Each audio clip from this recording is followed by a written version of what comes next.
Bienvenue dans le débat. Il est consacré au bras de fer entre la France et l'Algérie. Paris a annoncé le rappel de son ambassadeur à Alger et l'expulsion de 12 agents algériens du territoire français. Une riposte à l'expulsion par Alger de 12 fonctionnaires français du ministère de l'Intérieur en poste en Algérie. Une mesure qu'Alger affirme avoir prise en réponse à la mise en examen et au placement en détention à Paris de 3 de ses ressortissants, dont un agent consulaire soupçonné d'être impliqué dans l'enlèvement d'un influenceur opposant au régime algérien et exilé en France. Jean-Noël Barrot, le chef de la diplomatie française, appelle ce matin à revenir à un dialogue franc, lucide et exigeant, a-t-il dit, avec l'Algérie. On va bien sûr revenir sur cette escalade de tension entre les deux pays. Comment expliquer ce changement de ton alors que le coup de fil d'Emmanuel Macron et du président algérien Tebboune il y a 2 semaines semblait avoir amorcé un apaisement dans les relations entre les deux pays? Comment en est-on arrivé là? On va évoquer la reconnaissance par la France de la souveraineté du Maroc sur le Sahara occidental et l'arrestation de l'écrivain Boualem Sansal en Algérie. Comment la relation entre les deux pays est-elle devenue aussi une question de politique intérieure? Entre Paris et Alger, est-on au bord de la rupture ou peut-on imaginer une désescalade? On va poser toutes ces questions à nos invités. Myriam Amellal est avec nous ce soir. Bonsoir Myriam. Journaliste à France 24 et spécialiste du Moyen-Orient et de l'Afrique. Votre JTA, Journal de l'Afrique, c'est tous les soirs. Merci de participer au débat. En face de vous, Emmanuel Alcaraz, bonsoir. Vous êtes professeur agrégé d'histoire, chercheur rattaché au laboratoire de recherche Mésopolis à Sciences Po, Aix-en-Provence, auteur de France-Algérie, de tragédie en espérance. C'est aux éditions Goliath. Nous avons ce soir avec nous Antoine Glaser. Bonsoir. Vous êtes journaliste, écrivain, spécialiste de l'Afrique, auteur du Piège africain de Macron qui a été publié chez Fayard. Bienvenue à vous également. Avant de démarrer cette discussion, je vous propose de faire un retour en images sur ces tensions récentes entre la France et l'Algérie avec Natalia Odisharia. La riposte de Paris ne s'est pas fait attendre quelques heures après l'expulsion par l'Algérie d'agents consulaires français. Ce mardi, la France a expulsé à son tour 12 diplomates algériens basés sur son territoire. Nous démontrons, sans aucune forme d'ambiguïté, notre capacité à répliquer sans hésiter et avec fermeté. Si nous voulons des résultats pour les Françaises et les Français, il nous faudra un jour ou l'autre revenir à un dialogue franc, lucide et exigeant. Les tensions s'étaient pourtant apaisées après le coup de fil d'Emmanuel Macron à son homologue algérien Abdelmajid Tebboune fin mars et la visite du ministre des Affaires étrangères Jean-Noël Barrot à Alger début avril.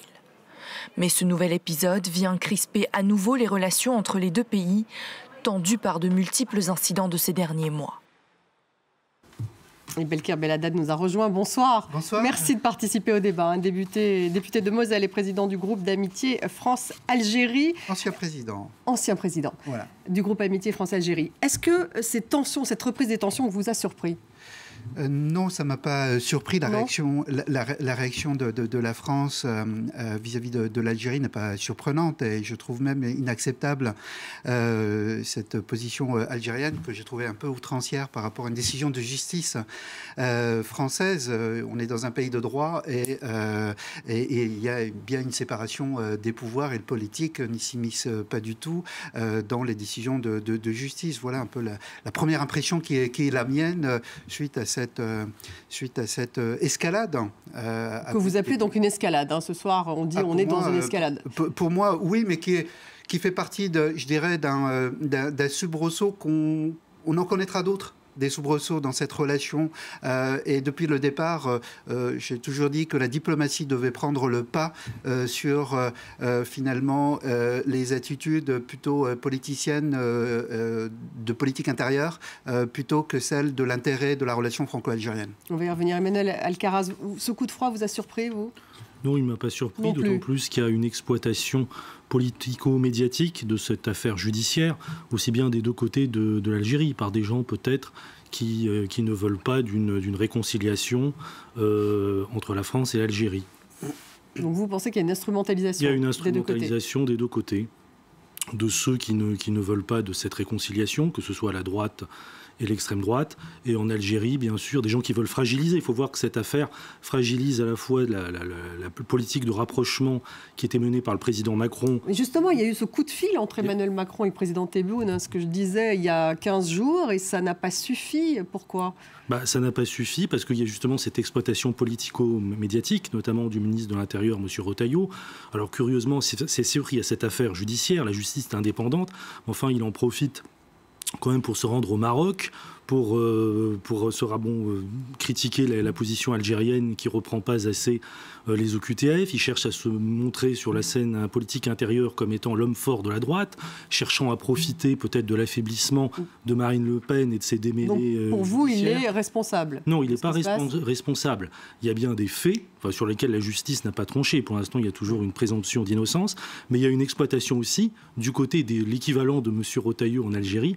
Ce sont les durs de certains clans politico-militaires qui ne veulent pas également de cette réconciliation entre la France et l'Algérie et qui à chaque fois sabotent ce processus. Vous parlez de sabotage. Myriam, on va revenir justement à ce qui a entraîné la colère d'Alger. La semaine dernière, l'arrestation donc de ces 3 ressortissants algériens soupçonnés d'avoir séquestré un influenceur algérien. Cet influenceur, il s'appelle Amir DZ. Qui est-il? Pourquoi cette décision a-t-elle mis en colère Alger? D'abord, pour revenir à cette décision, effectivement, c'est une décision de justice et en France, la justice est souveraine et indépendante.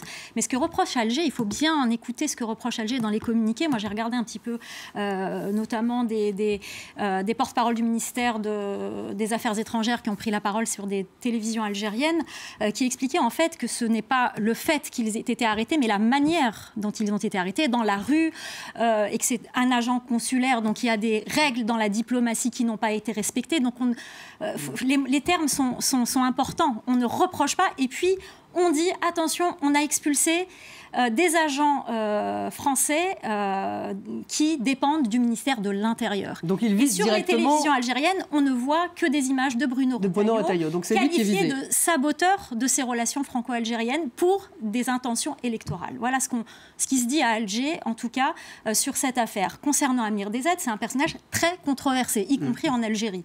Alors, c'est la bête noire du régime algérien, parce que je crois qu'il y a 9 mandats d'arrêt contre lui. Ce fameux influenceur. Mais il est controversé, y compris dans les milieux algériens, parce que on dit qu'il fait du chantage au sextape. Bon, après, il n'y a pas forcément des preuves et des affaires concrètes là-dessus, mais en tout cas, il est controversé. Il est aussi proche des milieux islamistes. Il a été proche de Zitout, qui est le leader de Rached, qui est l'ancien fils. Donc ça plaît pas non plus aux autorités algériennes. Donc c'est aussi un personnage très controversé.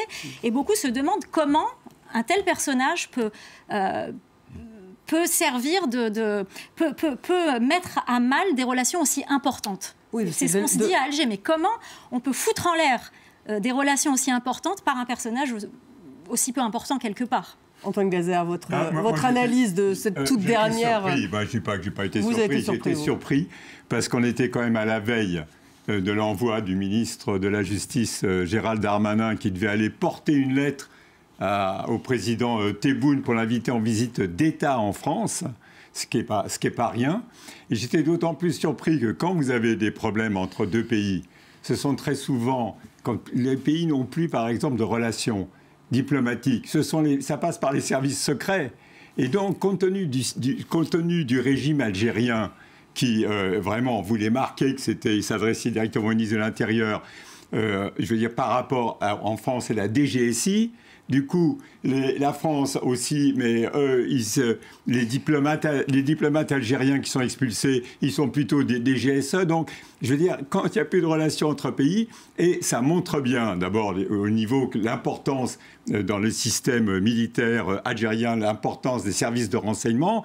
Et quand on touche aux services de renseignement, vous pouvez toucher à tous les diplomates de la Terre en Algérie, vous n'aurez pas de problème. Mais on ne touche pas à ces gens-là, entre guillemets. Et du côté français, on voit bien quand même la différence. Emmanuel Macron, qui était prêt à recevoir le président Tebboune en visite d'État en France. Ça, c'était il y a 2 semaines. Et puis au sein du gouvernement français, certains demandent qu'on revoie les accords de 68. Donc on voit bien qu'on est en politique intérieure, autant en France qu'en Algérie.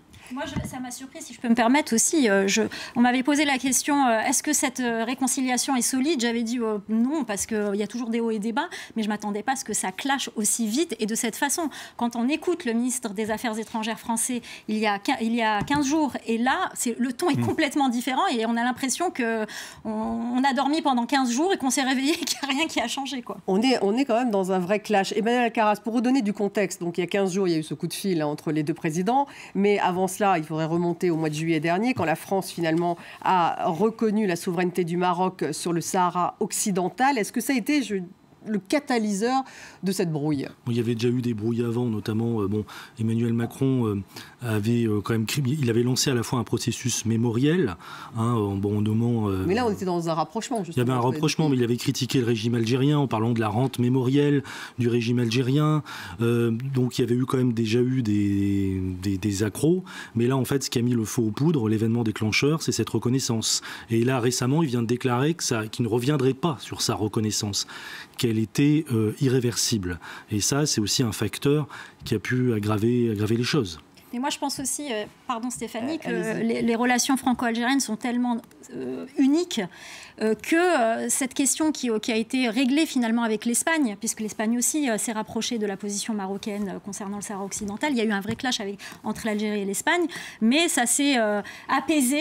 Il a fallu du temps, mais ça s'est apaisé. Mais là, on a l'impression que le moindre sujet peut mettre le feu aux poudres et que c'est quand même plus compliqué. Parce que c'est la France et l'Algérie. Donc on en revient à Belkir Belhaddad. Oui. Allez-y, justement, sur ce point-là, sur la reconnaissance de la souveraineté marocaine sur le Sahara occidental. C'était une volte-face de la part d'Emmanuel Macron aussi. J'étais très surpris par cette décision-là, parce que j'avais eu l'occasion d'évoquer le sujet avec Stéphane Séjourné, à l'époque où il était ministre des Affaires étrangères, avec quelques conseillers du président de la République, qu'il fallait tenir cet équilibre avec le Maroc, mais que la reconnaissance du Sahara occidental, de la marocanité, comme on dit, du Sahara occidental, était vraiment en fait une arme atomique en fait pour le peuple algérien. D'ailleurs, pour le peuple et pour les gouvernants marocains, c'est pareil. C'est-à-dire que c'est un point à un moment donné de non-retour. Et là, tout ce qui se passe depuis n'est que la conséquence finalement des atermoiements, des rapprochements. Et je pense qu'on est parti pour un cycle. Comment ? C'est la conséquence de cette reconnaissance. Ah mais oui, je pense. Et même avant cela, j'avais accompagné le président de la République en 2022. Il y a eu effectivement un certain réchauffement. Et je l'ai ressenti. Et notamment entre les deux présidents de la République, mais il ne s'est rien passé, ou en tout cas peu de choses, simplement une dizaine de lettres d'attention, ce qui en langage diplomatique veut dire peu de choses, finalement, dans la relation entre l'Algérie et la France depuis ce déplacement en Algérie. Emmanuel Alcaraz va réagir juste après. Oui, mais je pense aussi que le président Macron, on le présente souvent comme le président le plus pro-algérien de la Ve République.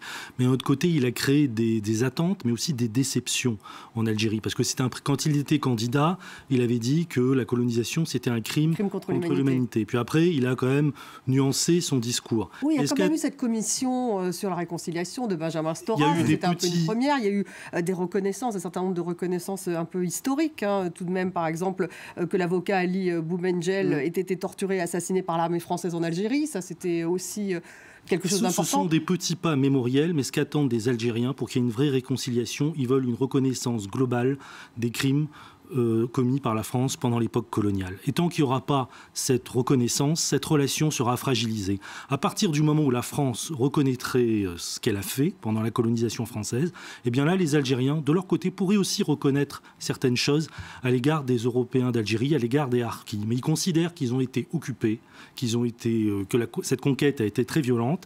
Et en France, il suffit de voir la récente affaire où M. Apathy a comparé les massacres commis par la France à des ouragans sur Glane, ça suscite encore chez certains, c'est insupportable, notamment pour la droite, pour l'extrême droite, parce que la perte de l'Algérie française est une blessure narcissique par rapport au nationalisme français. Oui. Antoine Glaser. Il faut appeler, comme on dit toujours, un chat. C'est qui paie commande. Quand Emmanuel Macron a vu que sur le Maroc, et la France est en train de perdre tous les contrats, en particulier de TGV, etc., quand il a vu que finalement, l'Espagne, l'Allemagne, les autres pays européens, il s'est senti isolé. Et c'est vraiment, il y a une pression du business français extrêmement forte, en disant bien gentil, les Algéries, c'est les céréales, etc. Mais franchement, le business, on a absolument besoin au Maroc d'avoir un certain nombre de contrats. Et les Marocains ont joué en plus extrêmement intelligemment avec les sœurs du roi qui sont venues voir Brigitte Macron. Il y a eu tout un travail hyper intelligent comme ça auprès de l'Élysée. Et au bout d'un moment, c'est le MEDEF qui a dit non, on est en train de perdre tous nos contrats. Oui, au risque de perdre les marchés en Algérie. Mais bien sûr. Oui. Mais je suis d'accord avec ce que dit Antoine Glaser. Macron a fait de la réelle politique. Avec l'Algérie, ça avance tellement lentement à pas de fourmis. Avec le Maroc, c'est plus simple parce que le pouvoir marocain est d'une autre nature. C'est une monarchie. L'Algérie, on connaît les difficultés du pouvoir en Algérie. Et puis surtout, on a des relations différentes. Le Maroc n'était pas une colonisation. Je reviens sur ce que vous disiez. Un protectorat, c'est pas la même histoire. Rend les choses compliquées. Mais justement, est-ce qu'Emmanuel Macron ne reprochait pas justement au régime algérien de ne pas avoir bien réagi à cette commission de réconciliation, c'est-à-dire la France faisant des gestes, donnant... Et c'est là où il y a l'incompréhension et presque un dialogue de sourds, parce que Emmanuel Macron, et c'est un fait, a fait plus que n'importe quel président de la Ve République, mais côté algérien, on considère que ce n'est pas assez. L'exemple, par exemple, de l'Arbi Ben Mhidi, qui a été... dont Emmanuel Macron a reconnu l'assassinat dans le communiqué de l'Élysée, assassiné par le général Ossarès, alors qu'il était capitaine à l'époque, et l'Algérie a très mal pris, en fait. On pense que ça a été bien accueilli, mais c'est très mal accueilli, parce qu'on considère que c'est pas Ossarès qui a décidé seul de tuer l'Arbi Ben Mhidi, que c'est la France, et que en fait, on aimerait, en côté algérien, qu'on reconnaisse ces crimes d'État, et non pas des crimes commis par le général, par Maurice Papon, des criminels tout faits. Et c'est pour ça qu'il y a cette incompréhension entre les deux. Comme pour le 17 octobre 61, où il n'y a pas de reconnaissance. Et l'intervention de Maurice Papon, il n'a pas pu le faire tout seul. Et c'est pour ça que la partie algérienne demande à ce que ce soit l'État français qui soit reconnu dans ce massacre. Et du coup, Emmanuel Alcaraz, vous êtes d'accord avec ce que vient de dire Antoine Glaser? Finalement, c'est le business qui prime, c'est la facilité des relations qui prime. Les élites françaises et les élites marocaines sont davantage imbriquées, elles se connaissent davantage. Mais pour autant, il y a des intérêts français en Algérie. Monsieur Saadé, le PDG de CMA-CGM, était en visite il y a quelques jours en Algérie. Il n'est pas allé. Il est allé là-bas le 15 avril. Il a renoncé peut-être, mais il y a quand même des intérêts. Il y a des intérêts pour faire par rapport au terminal de porte-conteneurs qui va se développer en Algérie. Les Algériens aussi ne vont pas laisser Tanger Med dominer. Et donc, il y a quand même des intérêts économiques sur le commerce maritime international, pour les hydrocarbures, pour les énergies non renouvelables, les énergies vertes et tout ça.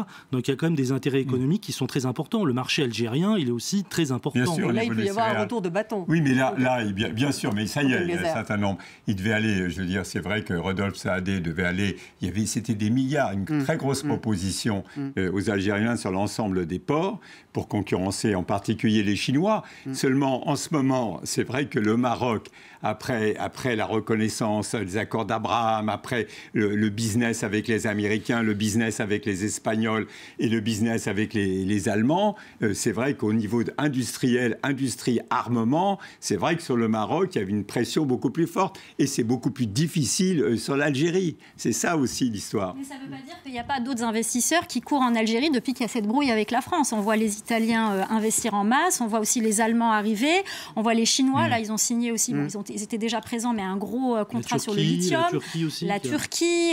Donc il y a aussi cette concurrence qui se met... Et puis la France aussi compte sur le Maroc pour reprendre pied en Afrique de l'Ouest. Aussi. Exactement. Parce que le moment, la présidence Macron, c'est un peu la fin de la France-Afrique. Et donc, comme on est affaibli en Afrique de l'Ouest, il compte sur... Mais ça ne marchait pas très bien avant aussi avec le Maroc. Les relations entre le roi du Maroc et Emmanuel Macron n'étaient pas au beau fixe. Notamment à cause de Pegasus, par exemple. Exactement. Sur un plan personnel, ça marchait quand même mieux avec le président Tebboune. Enfin, le courant passe sur un plan entre les deux hommes. Donc, là, c'est inversé, voilà. Pour le coup. Là, on a parlé donc de cette reconnaissance du Sahara occidental, de la marocanité du Sahara occidental par la France. Peu de temps après, cette arrestation de Boualem Sansal en Algérie, qui a lieu donc le 16 novembre. L'écrivain a 80 ans, il est atteint d'un cancer. Il a la double nationalité maintenant. Il est séparé de sa famille, qui est en France. Il est très critique du pouvoir algérien. Il a été condamné le 27 mars à une peine de 5 ans de prison. Son avocat, me semble-t-il, ne peut pas se rendre à Alger. Dans une tribune, aujourd'hui, ses filles Nawal et Sabéa publient une lettre ouverte à Emmanuel Macron Macron. Elles affirment que leur père est otage d'un contentieux qui ne le concerne pas. La France et l'Algérie s'enlacent dans des jeux diplomatiques qui nous échappent. Elles demandent à Emmanuel Macron de faire un geste politique. On va écouter le président du comité de soutien de Boualem Sansal, le politologue Arnaud Benedetti. On le sait depuis le début, de toute façon, Boualem Sansal, et ça a été rappelé, est d'une certaine manière l'otage aussi de cette relation absolument épouvantable, on peut le dire aujourd'hui, entre l'Algérie et la France. C'est que il n'a pas été arrêté non plus, disons, en raison de sa seule liberté d'expression. Certes, sa liberté d'expression pesait manifestement aux autorités algériennes, mais parce que aussi il était considéré comme quelqu'un qui était trop proche de la France. Donc, si vous voulez, cette relation franco-algérienne aujourd'hui et les tensions dans lesquelles elle est entrée rendent encore plus compliquée la solution que l'on espérait en effet rapide dans les semaines qui venaient. Belkir Belhaddad, vous êtes d'accord, il est otage finalement de cette situation, Boualem Sansal aujourd'hui? Boualem Sansal fait les frais de cette situation. On peut que formuler le vœu qu'il puisse être libéré et gracié, mais cette grâce s'éloigne peu à peu au fur et à mesure qu'effectivement on rentre dans cette péripétie, dans ces soubresauts. Ils en ont parlé, à votre avis, le président Tebboune et le président Macron, ils en ont parlé il y a 15 jours, à votre avis, les deux présidents, de cette libération? J'espère, et je pense je peux faire confiance à Emmanuel Macron pour en avoir parlé. Je pense qu'il faut que la mobilisation se poursuive. C'est surtout ça le message à faire passer et ne rien lâcher, même si ça va être compliqué, difficile dans les jours, dans les semaines qui viennent. Mais vous savez, on a connu énormément de difficultés dans la relation avec le Maroc. Il a fallu une dizaine d'années. J'espère qu'il en faudra moins pour l'Algérie, mais je pense qu'il faut aussi faire confiance à la diplomatie française. Elle continue de travailler. Il n'y a pas d'interruption dans le travail qui est mené avec les Algériens. Simplement, on n'en entend pas parler. Il n'y a pas d'interruption, mais il y a quand même beaucoup de perturbations. Parce qu'à chaque fois qu'on a de l'espoir que Boualem Sansal soit libéré, il y a encore un événement qui vient compromettre sa libération. La diplomatie, par définition, c'est un temps long. Il n'est pas court. Sur quel fondement a-t-il été arrêté ? Bon, il a surtout été arrêté parce que Boualem Sansal écrit depuis très longtemps sur les islamistes, etc. Il n'a jamais été inquiété. D'ailleurs, c'est pour ça qu'il s'est rendu à Alger en toute quiétude.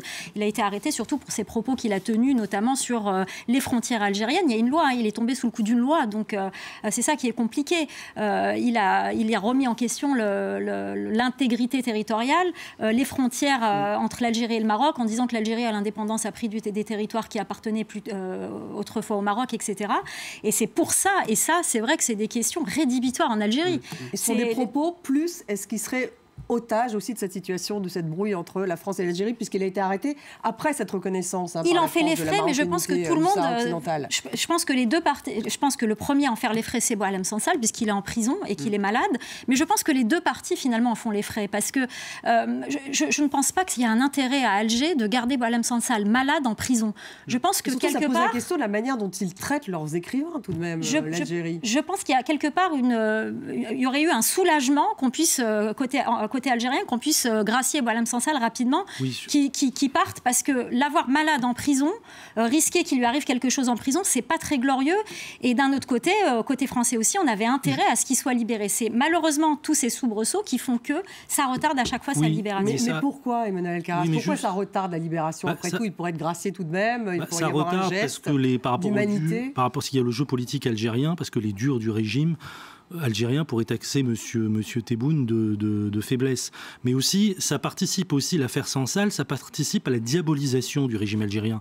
Quand on écoute monsieur Ciotti ou certains leaders d'extrême droite, on a l'impression que l'Algérie, c'est la Syrie de Bachir al-Assad. Alors certes, c'est pas une démocratie libérale, c'est un régime caractérisé par le pluralisme limité, où l'armée, c'est un acteur politique. Il y a bien 200 prisonniers d'opinion, mais pour autant... Certes, il y a une répression à l'égard du Irak, mais on n'est plus quand même dans la conjoncture de la répression des émeutes d'octobre 88, où il y avait eu, les gens avaient été passés à la mitrailleuse lourde. Certes, il y a des gens qui sont emprisonnés pour délit d'opinion. Ils arrêtent leurs écrivains. Il y a un durcissement, oui. Nous, en France, d'une manière insidieuse, monsieur Apathy, n'est-ce pas, a été... Finalement, vous lui en voulez. A été débarqué, si vous voulez, suite à une pression, peut-être à certaines pressions. Donc nous, c'est sûr, les choses se règlent de manière... mais il y a une censure qui est peut-être insidieuse. buzz en France. Ce qui est en Algérie, les choses, oui, ce monsieur devrait être libéré. Ce serait un geste humanitaire qui serait nécessaire de la part du président Tebboune. De la même manière, vous avez 200 prisonniers d'opinion en Algérie. Il n'y a pas que Boualem Sansal. Et je vous dirais aussi, personne ne s'émeut aussi des prisonniers d'opinion au Maroc, des gens qui ont été emprisonnés suite à la répression du Irak dans le Rif au Maroc. Et en Tunisie, des franco-tunisiens qui sont en prison. Voilà, donc... Vous mettez ces trois pays sur le même plan? Non, ils ne sont pas sur le même plan. Tunisie, c'est dramatique. Il y a des différences, mais ce n'est pas non plus l'Égypte du maréchal Sissi, et ce n'est pas non plus la Syrie de Bachir al-Assad. L'Algérie n'est pas un État voyou, comme l'a dit M. Ciotti. Antoine Glaser, en attendant... Boualem Sansal n'est pas libéré. Donc, non, me le rappeler. Et ce geste humain, oui, c'est un geste humanitaire, toujours vis-à-vis du Maroc aussi. Et les propos sur l'histoire des terres. Je veux dire, c'est toujours un problème nationaliste. C'est par rapport au Maroc. C'est l'obsession, c'est le Maroc. Ça veut dire, on a l'impression que les Algériens en pensant qu'ils ont pris une claque énorme en ayant perdu. Ils ont quand même soutenu le front Polisario pendant des années. Là, ils ont perdu. Ça joue même au niveau de l'ensemble du continent africain, parce qu'au niveau de l'Union africaine, le Maroc, petit à petit, a gagné des points sur l'Algérie. Avant, vous aviez les Algériens, vous aviez du fait qu'ils ont accueilli quand même tous les mouvements de libération, nationale pendant toute la période de la guerre froide. Et c'est vrai que l'Afrique du Sud, il y avait un certain nombre de pays qui ont continué à soutenir l'Algérie et surtout la position de l'Algérie sur le Sahara occidental. Mais là, on a l'impression que l'Algérie a perdu pied, pas simplement vis-à-vis finalement de la France qui a reconnu le Maroc. La France, c'est pas rien, parce qu'au niveau diplomatie d'influence, la France, c'est quand même au niveau du Conseil de sécurité des Nations Unies, même si on sait que les Nations Unies, maintenant, ça pèse plus grand-chose. Je veux dire, c'est pas l'Espagne, la France, c'est pas non plus l'Allemagne par rapport aux Nations Unies. On peut pas mettre tout sur le même pied. Et c'était vraiment un tournant radical, la reconnaissance par la France de cette marocanité. En plus, c'était dit clairement le jour, je veux dire, la fête du roi. Je veux dire, c'était annoncé. Donc c'était une erreur. Claironné. C'était une erreur. Ah ben moi, en tant que petit blanc des journalistes des bords de Seine, c'est pas vrai que je vais vous dire, c'était bien pas bien, mais en tout cas, c'était un changement tellement radical.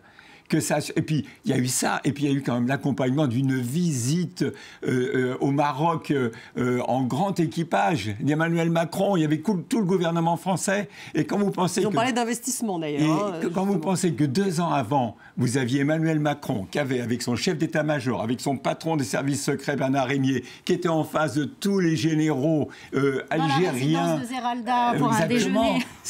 Ça fait un chaud-froid assez impressionnant. C'était pas très diplomatique. Ce qui est important aussi de dire par rapport au Sahara occidental, c'est que ça a été considéré par Abdelmadjid Tebboune comme une trahison d'Emmanuel Macron, parce qu'il a œuvré aussi pour le rapprochement avec la France. Il n'était pas toujours soutenu en Algérie par le pouvoir, et il s'est battu pour ce rapprochement. Et 2 ans après, c'est une question tellement rédhibitoire, la question Sahara occidental en Algérie, comme pour Gaza par exemple. Ce sont deux questions où on ne tergiverse pas, et du coup ça a été considéré par Abdelmadjid Tebboune comme un coup de poignard d'Emmanuel Macron dans ses efforts de rapprocher les deux pays. Ces déclarations, en tout cas, on en a parlé un peu, que ça rejoint la politique intérieure en France et puis aussi en Algérie. La déclaration donc de ministre de l'Intérieur Bruno Retailleau sur la nécessité d'une riposte graduée après le refus de l'Algérie de reprendre ses ressortissants sous OQTF. On va l'écouter, Bruno Retailleau, c'était juste après l'attentat de Mulhouse, justement, qui avait été commis par un Algérien le 22 février. On l'écoute. Moi, je suis pour ce rapport de force, parce que je vois bien qu'on a des individus dangereux qui devraient être en Algérie et qui sont sur le sol français. Donc ça, c'est effectivement la politique intérieure de la France qui est tout de suite visée, j'imagine, dans cette brouille entre les deux pays. Oui, puisqu'en fait, ils l'ont nommé même directement, Bruno Retailleau, en Algérie. Oui, personne n'est dupe, et ce sont les forces identitaires nationalistes qui jouent à plein et qui jouent la réponse du pire dans ce contexte pour embrouiller en fait la relation franco-algérienne. Et moi, je le déplore complètement, et je le vois à l'œuvre à travers l'extrême droite et notamment le Rassemblement national qui, la semaine dernière, en commission des affaires étrangères, a présenté une proposition de résolution européenne pour attaquer frontalement l'Algérie. Mais est-ce qu'il n'y a pas tout de même un vrai... C'était à ce qu'on veut, mais pas un mot sur la Belkir Belada, oui, mais est-ce qu'il n'y a pas un vrai problème tout de même des OQTF et du fait qu'elles ne soient pas appliquées, que ce soit vis-à-vis de l'Algérie ou d'autres pays, mais en l'occurrence vis-à-vis de l'Algérie aussi. Le constat, on le partage. Il y a une vraie difficulté à faire en sorte... Mais il n'y a pas que l'Algérie qui est concernée par cela. Il y a beaucoup d'autres pays et on a 21 000 OQTF qui ont été prononcés en 2024 au niveau de l'Algérie, et il n'y en a que 3 000 qui ont été véritablement exécutés. Mais quand vous regardez la proportion, elle est identique à d'autres. Pourquoi faire une fixation en particulier sur l'Algérie au niveau des OQTF? Et là, on voit bien le récit que nous raconte en fait Bruno Retailleau dans une séquence de politique intérieure, et notamment pour obtenir la présidence des LR, qui est pas du tout bonne pour... parce qu'il faut rappeler qu'il y a des élections... pour apaiser la relation franco-algérienne. Il y a des élections au mois de mai au sein de LR. C'est que les Algériens, pour bien montrer qu'ils visaient Bruno Retailleau, ils ont viré uniquement les agents de la DGSI de l'ambassade. Pour bien, ils essaient. Enfin, c'est-à-dire ceux qui relèvent du ministère de l'Intérieur. De l'ingérence, c'est-à-dire ils essayent aussi de mettre un coin entre l'Élysée et puis le gouvernement. Je pense que sur le dossier des OQTF ou sur l'affaire Sansal, moi je souhaite bien sûr la libération de M. Sansal, ce sera un beau geste du président Tebboune, mais si ces instrumentalisations politiciennes cessaient, si on laissait travailler les diplomates, ça permettrait à la coopération d'avancer. Et les choses se passeraient beaucoup mieux. Et voilà ce qu'en a dit Sophie Primas, donc la porte-parole du gouvernement aujourd'hui sur cette affaire Retailleau.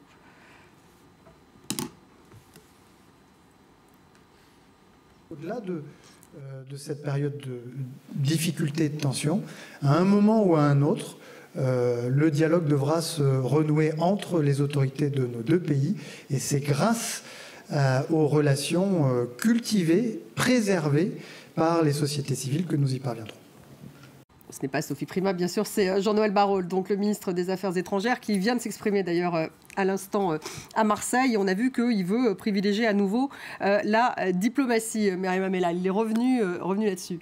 Oui, parce que de toute façon, il n'y a pas d'issue à ces brouilles, finalement.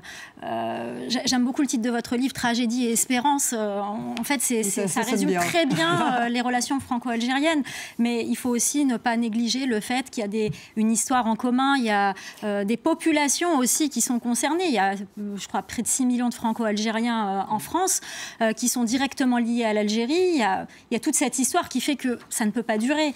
Il faut qu'à un moment donné, tout le monde retrouve la raison et qu'on avance sur de bonnes relations avec la France. Mais là, on a l'impression que la France attend un geste de l'Algérie, la façon dont vous le présentez, Antoine Glaser. Le risque, c'est qu'on va voir. Il y a quand même encore, malheureusement, il y a notamment l'ambassade de France, la résidence des Oliviers, c'est ça, oui, qui est la résidence des Oliviers, qui est, les Algériens ont déjà dit à la France, on va récupérer cette magnifique résidence parce que le bail est acheté. Vous voyez, il y a encore... Ah oui, donc on est vraiment encore dans l'escalade. Il y a encore un certain nombre de dossiers sur la table, et qui pourrait, par exemple, si le bail était renouvelé, il y a encore un certain nombre de sujets de confrontation, et en plus tout le monde se réjouissait en disant finalement, enfin, il y a une position franco-algérienne sur l'ensemble des pays sahéliens, parce que finalement, les Algéries a des problèmes avec ses voisins sahéliens. Vous parlez Mali, Burkina... Et l'armée française s'est fait virer du Sahel. Mali, Burkina et Niger. L'Algérie a les mêmes problèmes que la France. Maintenant, l'Algérie a vraiment le problème avec le Mali,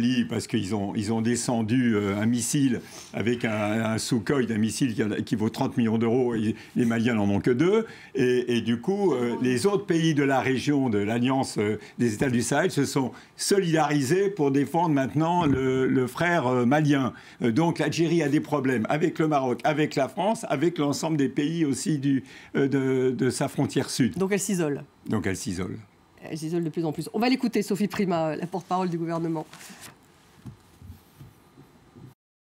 Indépendant de cette décision, il n'y a donc pas d'affaire Retailleau, il y a une affaire d'escalade que nous regrettons dans les tensions entre l'Algérie et la France. Il n'y a donc pas d'affaire Retailleau, Emmanuel Alcaraz. Là, c'était clair, en tout cas, la porte-parole du gouvernement. La justice est indépendante. Bon, ça, c'est une déclaration du gouvernement français. C'est la parole officielle. C'est la parole officielle. Il y a une affaire Retailleau, selon vous? Je ne dirais pas cela, mais enfin, en tout cas, on peut ne pas être d'accord. Ce qui est important, c'est que la France parle d'une seule voix et qu'elle soit forte. C'est ça le plus important. Oui, mais alors justement, est-ce que vous avez l'impression que là, la France attend un geste de l'Algérie aujourd'hui? Je pense qu'elle attend un geste, oui. Je pense, on a évoqué Boualem Sansal tout à l'heure, je pense que ce serait un geste extrêmement fort, et qui n'aurait pas d'impact concrètement qui aurait un impact extrêmement positif, qui mettrait une certaine façon, une forme d'ambiance qui permettrait de pouvoir engager beaucoup d'autres sujets beaucoup plus difficiles en matière de sécurité, en matière d'immigration, en matière économique. Et il pourrait être convaincu, là, le régime algérien, de libérer maintenant Boualem Sansal pour reprendre... Pessimiste, mais je pense que quand on est dans l'escalade, l'Algérie ne répond pas aux injonctions. Ça serait un signe de faiblesse si l'Algérie faisait un tel geste, parce que ce serait effectivement un geste important, un beau geste. D'ailleurs, je ne suis pas sûre que l'opinion algérienne soit en faveur du maintien en détention de Boualem Sansal, donc ce ne serait même pas une décision impopulaire. Mais je ne suis pas sûre que l'Algérie aille jusque-là, en tout cas à ce stade où on est encore en pleine escalade. Il faudrait que les choses se calment un peu. Voilà.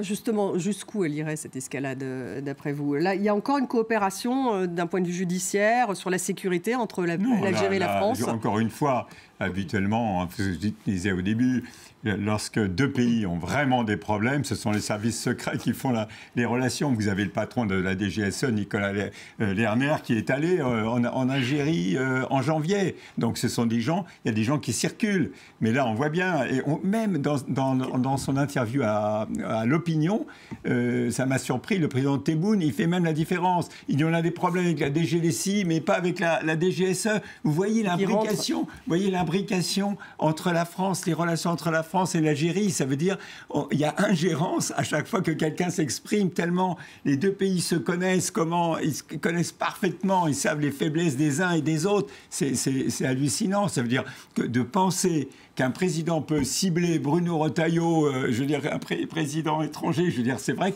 qu'on est dans un univers particulier. On parle toujours de France-Afrique, France-Maghreb ou France-Algérie, c'est aussi imbriqué. Il y a aussi la diplomatie parlementaire qu'on évoque pratiquement jamais. Mais il y a une délégation, ça va être acté là dans les heures ou dans les jours qui viennent, mais qui se rendra début mai en Algérie, une délégation de parlementaires composée à la fois de sénateurs et de députés.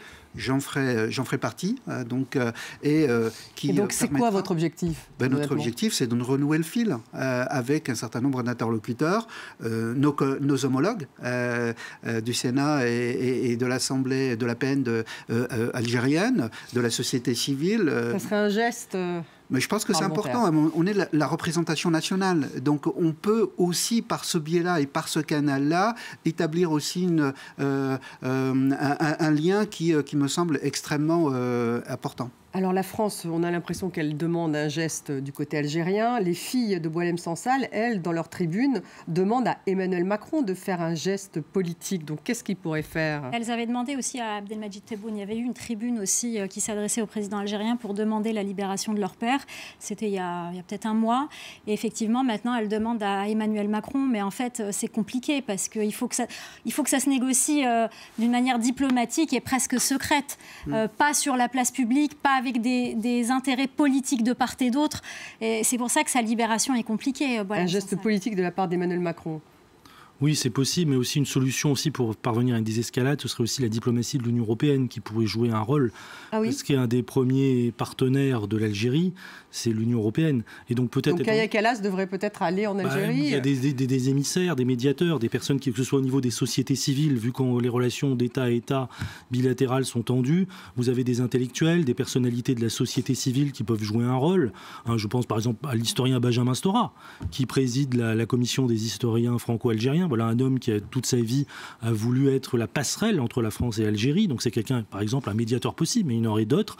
Des gens, en fait, qui créent du lien, qui sont des ponts entre la France et l'Algérie. C'est quelqu'un qui travaille depuis 50 ans presque là-dessus. Oui, donc il y a quand même une certaine légitimité, par exemple.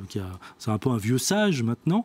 Et donc ça peut être aussi des diplomates de l'Union européenne. Ça peut être des choses qui permettent de parvenir... Donc il faut de l'imagination. Si je comprends bien, les sociétés civiles, peut-être sortir de ce tête-à-tête bilatéral entre deux États qui entre deux chefs d'État qui n'ont pas réglé leur problème mémoriel aussi quelque part. Est-ce que c'est pas ça aussi le problème, c'est deux chefs d'État qui sont face à face? C'est pas il y a eu ce coup de fil entre les deux, en fait, et on pensait que justement c'était un apaisement. C'est pas le problème entre deux chefs d'État, Emmanuel Macron et Tebboune de l'autre côté. C'est le problème de chacun de ces chefs d'État avec ses propres troupes. Emmanuel Macron, dans la période actuelle, la crise politique actuelle, et tout le monde sait que moi je ne suis pas un spécialiste du tout de l'Algérie, c'est plus sur l'Afrique subsaharienne comme vous savez, mais franchement, quelle est la puissance en Algérie? Ce sont les militaires et ce sont les services. Pourquoi est-ce qu'on ne le dirait pas? Et donc, quelle est la marge de manœuvre de président Tebboune avec ses services, avec ses militaires? Moi, j'en sais rien. Par contre, je sais que... Quelle est sa volonté politique? Par contre, je sais qu'Emmanuel Macron, il a une marge de manœuvre aussi extrêmement étroite par rapport à son gouvernement, par rapport à Bruno Retailleau et les uns et les autres. Si ça s'est dégradé aussi vite, c'est les problèmes de politique intérieure des deux côtés. Si je puis me permettre quelque chose. C'est quoi le problème de politique intérieure du côté algérien? Justement, les durs, enfin, on a la droite et l'extrême droite qui veut saboter ce processus, mais du côté algérien, ce sont en fait les héritiers du général Médienne qui sont dans les services de sécurité, qui sont en fait le clan des durs, qui ne veulent pas de cette réconciliation. Ce sont ceux-là. Et finalement, M. Tebboune, qui a aussi des alliés, il y a des militaires, des généraux algériens qui sont sur une ligne plutôt dialoguiste. Et les non-dialoguistes, ce sont plutôt les gens qui sont les services, qui sont un peu l'héritage de M. Médienne, qui a maintenant 86 ans, mais dont les hommes sont encore en place. À un moment donné, ils sont mis un peu sur la touche, puis ils reviennent. Donc c'est une lutte de clans. Oui, ce sont des gens qui sont très durs parce qu'ils ont fait la guerre civile. Oui, ce sont des clans, des courants. C'est des courants qui ont toujours été présents. Le courant anti-français, le courant pro-russe, pro-arabe, ça a toujours été présent en Algérie. C'est des courants qui se disputent, en fait. Oui, depuis 62. Ils sont unis. Il y a une unité entre eux et ce sont des luttes internes entre eux. Voilà. Alors, quel est l'espoir d'une désescalade, là, puisqu'il nous reste 5 minutes, Belkir Belhaddad? Oula. Donc vous allez avec une délégation, voilà. Vous allez dans vous et une délégation parlementaire. Vous y allez. On formule bien sûr des espoirs, mais pas à ce point-là. Pas à ce point-là, c'est-à-dire vous ne pensez pas qu'on va vers une désescalade? Je crois que ça en fait partie. Je crois que si chacun peut jouer aussi son rôle dans la désescalade, chacun là où il est, je crois que c'est important, y compris au niveau des médias. Je crois que les médias peuvent jouer aussi leur rôle dans cette affaire, mais je crois les médias ils racontent les faits. Mais je crois intimement, pour avoir accompagné Emmanuel Macron en Algérie en 2022, j'ai vu cette relation naître entre deux personnalités qui se respectent, qui ont commencé à s'apprécier, etc. Et je pense que, et ça a été fait il y a une quinzaine de jours, le dialogue s'est renoué par un coup de fil entre les deux présidents de la République. Pour se dégrader de manière rapide après. Mais il y aura d'autres soubresauts. Enfin, je veux dire, la relation franco-algérienne... Donc il faut un nouveau coup de fil entre les deux chefs d'État? Pour moi, mais il faut renouer le lien. Il faut renouer le lien. Et c'est là, encore une fois, la diplomatie derrière qui pourra prendre le relais, parce qu'ils sont aussi piégés par le contexte politique intérieur. Suite à la dissolution, on a un contexte politique qu'on connaît, qui n'est pas forcément propice à engager